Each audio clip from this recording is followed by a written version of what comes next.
বেশ কিছুদিন আগে পিটুনিয়া হ্যাঙ্গিং এ পটিং করার পরে আপনাদের একটা ভিডিও বলেছিলাম যে এই গাছগুলো অনেকটা লম্বাটে হয়ে গেছে, এই গাছগুলিকে ঝাড় করতে হবে, তার জন্য গাছের ডাল কেটে দিয়েছিলাম। এবং সেই বাকি ডালগুলিতে আমি বলেছিলাম যে বাড়িতে এগুলিকে কাটিং এর জন্য বসিয়ে দিই। তো সেগুলি তো বাড়িতে কাটিং এর জন্য আছে, তার একটা নির্দিষ্ট সময় পরে তারা রুট ছাড়বে এবং গাছগুলি এখনো ভালো রয়েছে, কাটিং এ যেগুলো রয়েছে, এবং সেগুলি আমি আপনাদের দেখাবো। আর তার সঙ্গে সঙ্গে যে গাছগুলি থেকে আমরা ডালগুলিকে ছেটে দিলাম বা মাথাগুলিকে কেটে দিলাম, সেই গাছগুলির রেজাল্টটা দেখানোটা অত্যন্ত গুরুত্বপূর্ণ। কারণ অনেকেই রয়েছে এই কাজটি করতে ভীষণ ভয় পায়, যে গাছের ডাল কেটে দিলে গাছটা যদি না বাড়ে বা আগের অবস্থায় যদি না হয় তাহলে কি হবে। তো চলুন আজকে আমরা দেখে নিই যে যেই গাছগুলিকে আমরা সমস্ত মাথাগুলিকে কেটে দিয়েছিলাম এবং অনেকের কাছে সেটা কষ্ট লেগেছিল যে ফুলগুলিকে আমরা ফেলে দিয়েছিলাম বা গাছের সবাই ফুল ফুটবে সেই সময়, আর আজকের ডেটে সে গাছের রেজাল্ট কিন্তু অত্যন্ত ভালো।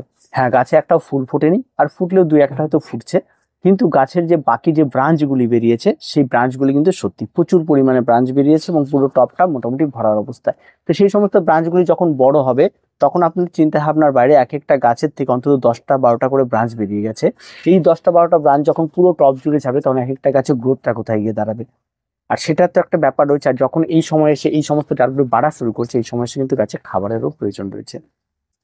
তো এই গাছগুলি যখন এই অবস্থায় চলে এসছে তখন এই গাছে অবশ্যই আপনাকে খাবার প্রয়োগ করতে হবে। আর এখানে যে খাবারের কথা আমি সবসময় বলি NPK 20-20-20, এটা অবশ্যই থাকে, কিন্তু একটা খাবার আপনাকে এই গাছে এই সময় দিতে হবে, সেটা হচ্ছে গোড়ায় দিতে হবে। আর সেই খাবারটি হচ্ছে NPK 10-26-26।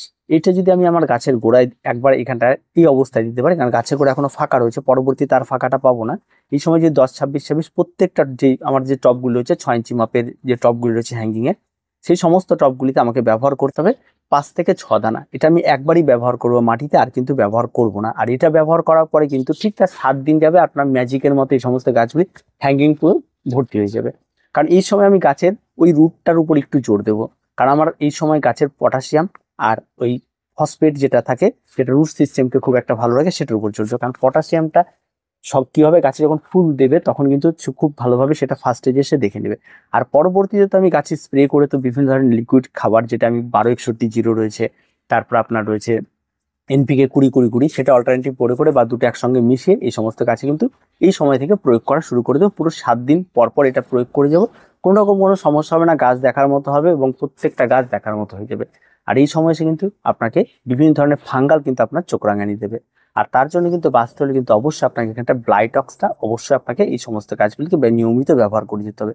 আর যদি আপনি নিয়মিত ব্যবহার করেন, নিয়মিত বলতে প্রতিদিন না, মানে সাপ্তাহিকভাবে ব্যবহার করেছেন, তাহলে গাছে কোনো রকম কোনো রোগ পোকামাকড় হবে না, প্রত্যেকটা গাছ সুস্থ সবল থাকবে, গাছে খাবারের সমস্যা হবে না এবং বেশ সুন্দর গাছ, হেলদি গাছ হবে। এবং গাছে যখন ফুল ফুটবে, ফুলে যেমন বেশ একটা উজ্জ্বলতা নিয়ে ফুটবে, তার সঙ্গে সঙ্গে গাছের উজ্জ্বলতাটা চোখে পড়বে, আর সেটা কিন্তু একদম পারফেক্টলি একটা গাছ হবে আর দেখতে অত্যন্ত সুন্দর লাগবে। তো এই পিটুনিয়াগুলি আজ আপনারা দেখতে পেলেন, সেই পিটুনিয়াগুলি আজকে এই অবস্থা রয়েছে।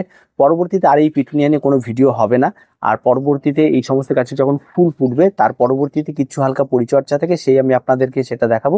আজকে মূলত এটা রিভিউ আমি দেখালাম যে ডাল কাটার পরে তার কি পরিস্থিতি তৈরি হয়, আর সেখান থেকে আমাদের কি করে বাকিটা খাবারটা এখানে প্রয়োগ করতে হবে সেই বিষয়টা নিয়ে দেখালাম। দেখা হবে পরবর্তী ভিডিওতে। আজকে এই পর্যন্ত।